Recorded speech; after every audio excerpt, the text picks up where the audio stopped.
The base of feminism is that men and women are politically, socially equal, and economically equal, yeah? I say that generally that's more true than false. Okay?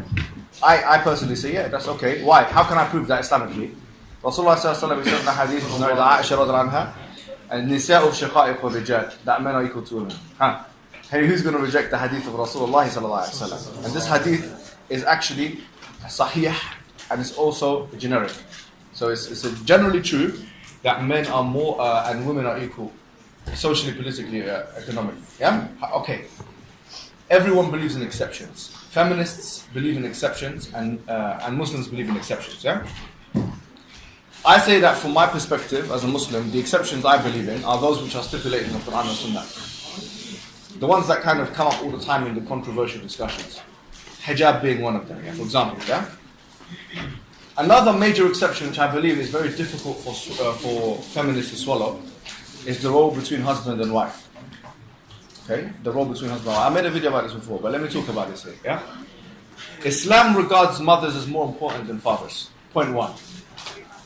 3 times more important than fathers. So if you were to ask me, who is more important, the man or the woman, in the context of parental responsibility, I would have to say, from an Islamic perspective, the woman is more important.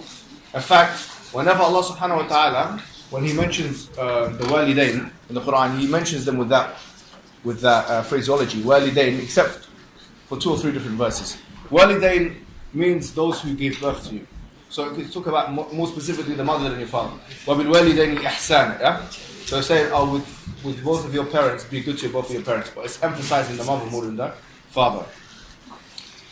So if the mother is more important than a man, in the context of a familial relationship, like in the family, and we have equal rights, that would mean that mothers are more overall, generally more important than men. Why? Because if you think about, if husband and wife are 50-50, and mother and father, then the woman is 75 and the man's 25, then if you add up the aggregate, then you'd have more for the woman than you would have for the man. In which case, we would say that wouldn't be equality, will it? Right? So in order for there to be equality, Allah subhanahu wa ta'ala has allowed for certain rules, certain things to be given to men, that not to be given to women. In the context of husband-wife relationship, one of those things is qawama. Qawama, الرجال قوامون على النساء, men are maintainers and protectors of women. This qawama entails one specific thing. If there is gridlock between the man and the woman in a relationship, a husband and wife, and there is no way of finding a resolution, then, and also the man doesn't transgress the woman's rights, her fundamental rights, Islamic rights, and he doesn't tell her to do something which is anti-Islamic, then it's the man's opinion which goes. Now this, I believe, if you believe in this, which is actually something you must believe in as a Muslim, and there's lots of ahadith that basically put this to practice, so many that it becomes kufr akbar if you disbelieve it. You become a disbeliever if you disbelieve this particular tenet. If you believe in that, you've kind of come out of feminism, because feminism also dictates an equality in the domestic relationships between husband and wife. We say no, there is no equality there. Why? Because the mother has more superiority than the father, and the husband has more superiority than the wife. And if people don't accept that, then they have rejected Islam. So from that angle, it's easy for someone, so this is a really important point, yeah? I believe that you cannot be faithful to both traditions. If you understand the traditions properly, you can't be faithful to the Islamic tradition whilst at the same time being faithful to feminism. For that reason. But generally though, I would say there's like a Venn diagram. It's not black and white, and there's lots of overlap in between. So where there's parts of overlap is the equality. Generally speaking, the hukum in things like law is the same for men and for women.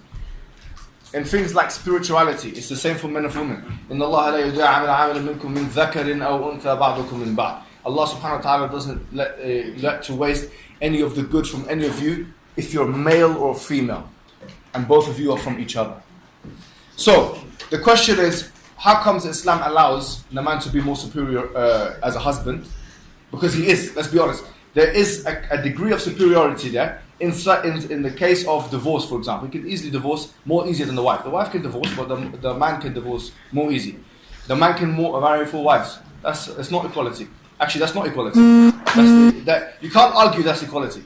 That would be a false argument. You did with the argument. If you're a feminist Muslim and you say the man can marry 4 and the woman can't marry except for 1, and you're trying to say that's equality, that's a lie. There's a difference between justice and... Thank you. Yes. So here we have. So we both accept that there are certain exceptions. Yeah, you get it. So from that perspective, I think me and you agree now that feminism entails spiritual equality and, generally speaking, political, economic, and social equality. We agree generally, but the minutiae is where we disagree with the broad, the wide scale, like the feminist movement, because they wouldn't say that, for example, a man could, for example, have the final say in a marriage. They would say no, that you can't.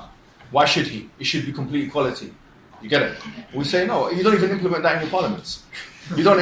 You have first past the post system, which, by the way, first past the post system is the least democratic system, and this is a bit technical. But they could have had AV. They could have had proportional representation. Do you know why they've chosen for first past the post? Knowing that it's less democratic, because they want a decision maker. Even if democracy is sacrificed, they don't mind having a decision maker there. They don't mind it. Why? Because they know that when you have a situation of gridlock and you don't have any decision being made, that creates confusion. That creates no movement forward. And as Muslims, we say to them, okay, if you allow that in your parliaments, why don't you allow it if you allow that on a macro level, why not allow that on a micro level? Yeah? If it works on a macro level and it works on that level, then why not micro?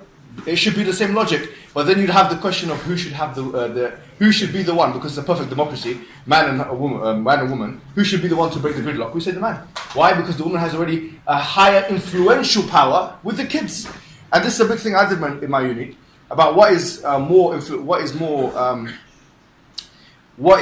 a greater power, the power to, as Robert Dahl says, to get A to do something that B wouldn't otherwise want to do, or as Backracks and Barretts and Michael Foucault and others say, no, actually, it's the power to influence. The power is everywhere.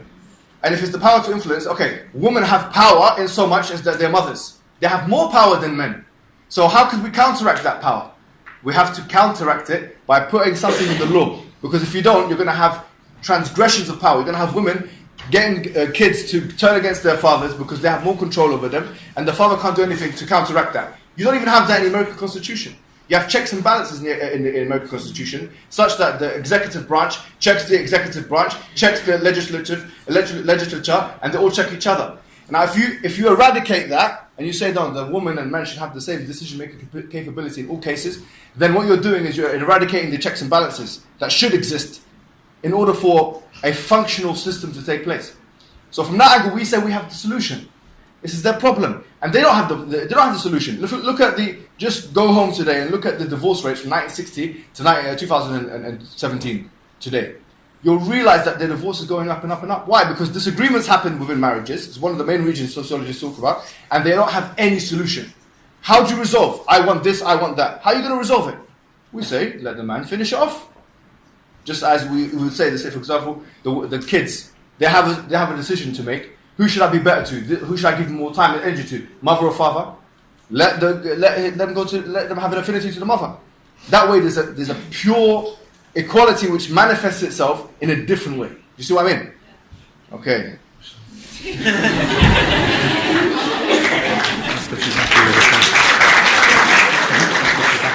Are you happy? He's asking me. Are you happy? Okay. He's on the same page anyway. We're on the same page. Alhamdulillah. Yeah. And any questions out loud? Yes,